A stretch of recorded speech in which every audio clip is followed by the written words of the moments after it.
हे नमस्कार दोस्तों, मैं दीपक कुमार स्वागत करता हूं आप सभी का आपके अपने ही चैनल इन्वेस्ट फॉर वेल्थ पे। गाइस, ऑप्शन सेलिंग के सीरीज़ का यह तीसरा वीडियो है। अभी आपने सीख लिया है कि क्या होता है ऑप्शन सेलिंग, प्रोबेबिलिटी के बारे में समझ लिया आपने कि ऑप्शन सेलिंग हमें करना ही क्यों है, एंड थर्ड जो है ऑप्शन सेलिंग कितने तरह की होती है और ऑप्शन सेलिंग अगर हम करने आ रहे हैं तो हम क्या कुछ कर सकते हैं। इन चीज़ों पे डिटेल डिस्कशन होगी। अगर अभी तक आपने चैनल को नहीं किया सब्सक्राइब तो कर लेना, और हाँ, लाइक कर दो यार। आपके लाइक के वजह से हम मोटिवेटेड रहते हैं ताकि इस सीरीज़ को मैं कंप्लीटली डाल सकूं।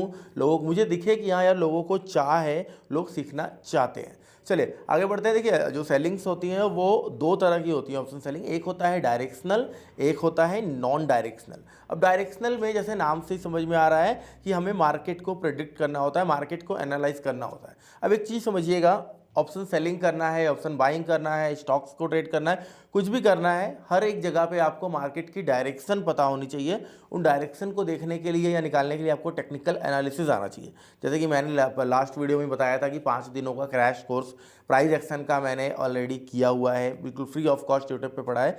आप उसके थ्रू देख सकते हो। अगर आपको प्राइस एक्शन नहीं आता है, बहुत कुछ सीखने को मिल जाएगा। बट अगर हम बात करें एक मोटा मोटा, तो हमें क्या करना होता है, बड़े टाइम फ्रेम पे चेक करना होता है मार्केट का ट्रेंड किस तरफ का है। एंड उस ट्रेंड में जब मार्केट रिट्रेसमेंट के लिए आता है, जब मार्केट में एक रिट्रेसमेंट होती है, वहाँ पे हम सेम ट्रेंड में ट्रेड एग्जीक्यूट करते हैं। इसे हम कह सकते हैं ट्रेड विद ट्रेंड। तो जो डायरेक्शनल है, वहाँ हमें सिर्फ एक तरफ मार्केट को पता करना होता है, मार्केट ऊपर जाएगा या मार्केट नीचे जाएगा। अगर मान लीजिए हमने एनालाइज किया और पता लगाया कि मार्केट यहाँ से बुलिश है और मार्केट यहाँ से ऊपर जाने वाला है, तो हमें क्या करना है। ऑब्वियस सी बात, अगर मार्केट ऊपर जाएगा तो कॉल के प्रीमियम शूट अप होंगे, बढ़ेंगे, जिसके वजह से हमें पुट के प्रीमियम्स को शॉर्ट करना पड़ेगा। कॉल अगर बढ़ रहा है तो पुट के प्रीमियम्स नीचे जा रहे होंगे, और हम सेलर हैं तो हम जो चीज़ सेल करें उसके प्राइसेस को नीचे जाना चाहिए, राइट। सो यहाँ पे अगर आपको डायरेक्शनल ट्रेड करना है तो आप मार्केट का दिशा, मार्केट की डायरेक्शन को पता कीजिए, एंड उसके अगेंस्ट वाला ऑप्शन आप सेल कर दीजिए। मान लीजिए मार्केट बुलिश है तो पुट भेज देंगे, मार्केट बेरिश है तो कॉल भेज देंगे। अब यहाँ पे एक चीज़ और आती है, बहुत इंपॉर्टेंट चीज़। हमने डिस्कस किया मार्केट के डायरेक्शन में हम ट्रेड कर रहे हैं और हमारा व्यू है मार्केट ऊपर जाएगा। बहुत सारे लोग ऐसा करते हैं कि उन्होंने देख लिया मार्केट बुलिश है, बट वो कहाँ तक जा सकता है, एक रेजिस्टेंस को आइडेंटिफाई करके वो उस रेजिस्टेंस के आसपास जब पहुंच जाता है मार्केट, तो वहाँ पे भी वो रिवर्सल ट्रेड प्लान करते हैं। जैसे हम मान लेते हैं हम मार्केट बुलिश है, मार्केट ऊपर जा रहा है, एंड हमने पुट सेल किया हुआ है। अभी मार्केट एक लेवल पे, सर्टन लेवल पे पहुंच गया, जिसे हम रेजिस्टेंस कह सकते हैं, राउंड लेवल कह सकते हैं, साइकोलॉजिकल नंबर, या स्टरडे पिछले दिनों का हाई हो गया, कोई इंपॉर्टेंट स्विंग हो गया। अब उस स्विंग पे मार्केट कहीं ना कहीं रिएक्ट करेगा, क्योंकि जिन्होंने नीचे के लेवल से मार्केट को बाय किया था वो कहीं ना कहीं छोटा मोटा प्रॉफिट बुक कर सकते हैं। उस प्रॉफिट बुकिंग के दौरान थोड़ी सी प्रेशर आएगी मार्केट पे, एंड वो प्रॉफिट कहाँ बुकिंग होगा, क्या और नीचे आएगा या नहीं आएगा, क्योंकि जरूरी नहीं है हर जगह रेजिस्टेंस पे जाके वो नीचे आए।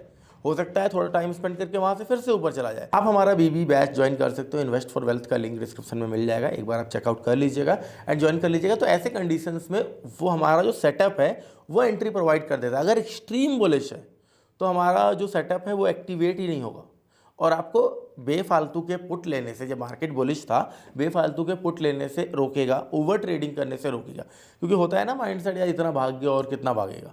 तो जब तक प्रॉपर एग्जीक्यूशन नहीं मिलेगा तब तक वो आपको सिग्नल नहीं देने वाला है। डायरेक्शनल का मतलब बिल्कुल यही हुआ है कि आप एक डायरेक्शन को पकड़ के उसमें ट्रेड कर रहे हो। अब बात करें अगर नॉन डायरेक्शनल का, वो क्या है। नॉन डायरेक्शनल में ना बेसिकली चार्ट वगैरह की उतनी ज़्यादा ज़रूरत नहीं पड़ती है मार्केट को देखने की।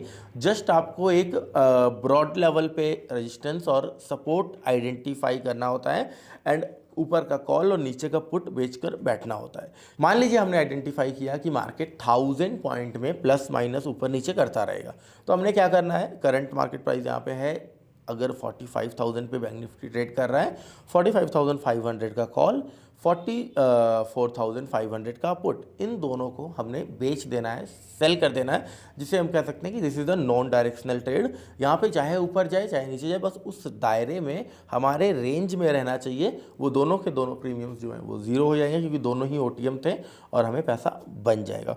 अब यहाँ पे एक सवाल आता है डायरेक्शनल और नॉन डायरेक्शनल दोनों में, कि आप जो ट्रेड्स कर रहे हैं वो इंट्राडे के लिए कर रहे हैं या होल्डिंग के लिए कर रहे हैं।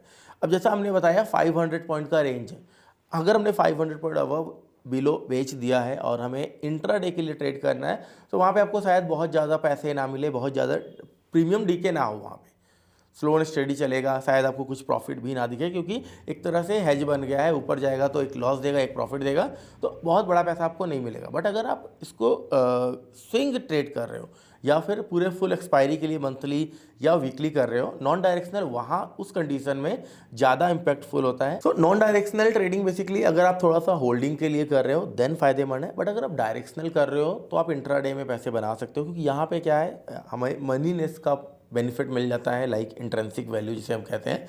तो होगा क्या, यहाँ पे आपने ऐड द मनी कर लिया, आपने इन द मनी कर लिया, या स्लाइडली ओटीएम जो भी आप कर लिया। बाय द वे ये सारी चीज़ें हम डिस्कस करने वाले हैं आगे के पार्ट में कि किस तरीके से आपको स्ट्राइक प्राइस सेलेक्ट करना है। इस वीडियो का मेन मकसद मेरा यही था कि आपको डायरेक्शनल समझ में आ जाए और नॉन डायरेक्शनल समझ में आ जाए, दोनों कब यूज़ करने हैं, कहाँ यूज़ करने हैं, वो सब कुछ हम चार्ट पे डिस्कस कर सकते हैं। तो सबसे पहले आप माइंडसेट बनाइए कि आपको क्या करना है, आप कंजर्वेटिव हो, आप कितने रिस्क ले सकते हो, क्योंकि आपको भी पता है अगर यार कमाई ज़्यादा करना, जैसा मैंने कहा कि अगर आप नॉन डायरेक्शनल कर रहे हो वहाँ पे प्रॉफिट ज़्यादा है, तो जहाँ पे प्रॉफिट ज़्यादा है वहाँ पे लॉसेस नो डाउट ज़्यादा रहेंगे, जहाँ पे रिस्क कम रहेगा वहाँ पे प्रॉफिट्स भी आपके कम होंगे। तो नॉन डायरेक्शनल में अगर रिस्क कम है तो वहाँ पे मुनाफा, वहाँ पे प्रॉफिट भी कम है। छोटे मोटे कैपिटल से अगर आप सोच रहे हो 1 लाख से 1.25 लाख से नॉन डायरेक्शनल ट्रेड करके अच्छा पैसा बना लोगे, तो वो थोड़ा सा मज़ा नहीं आएगा, क्योंकि कहीं ना कहीं अगर आप जॉब कर रहे हो या बिजनेस कर रहे हो, महीने का अगर आप 50,000 कमा रहे हो, उसको अगर आप छोड़ के ट्रेडिंग पे आ रहे हो, तो आपका अप्रोच यही रहेगा कि कम से कम जो मैं वहाँ से कमा रहा था उतना ही यहाँ से कमाऊँ। बट अगर आपके पास कैपिटल कम है, 1 लाख 1.25 लाख है, और आप अप्रोच रख रहे हो महीने का मैं 1 लाख से 50,000 कमाना चाह रहा हूँ, वो भी नॉन डायरेक्शनल में, तो ये पॉसिबल नहीं होगा। नॉन डायरेक्शनल में अगर पूरे मंथ में मेरा जो ऑब्जर्वेशन है 4% 5% भी मिल जाता है तो बहुत होता है। तो 1 लाख रुपए के ऊपर 4% 5% अगर आपको कमाना है तो क्या ही आपके पल्ले आएगा, राइट। होप आपको वीडियो अच्छा लग रहा है। ये सीरीज़ और भी इंटरेस्टिंग होती चली जाएंगी जैसे जैसे हम आगे जाएंगे। अभी तक अगर आपने लाइक नहीं किया है, लाइक कर दीजिए। कोई डाउट, कोई क्वेश्चन रहता है तो आप पूछ सकते हो कमेंट बॉक्स में, हम आपको रिप्लाई कर देंगे। बाय बाय, टेक केयर, ध्यान रखिए।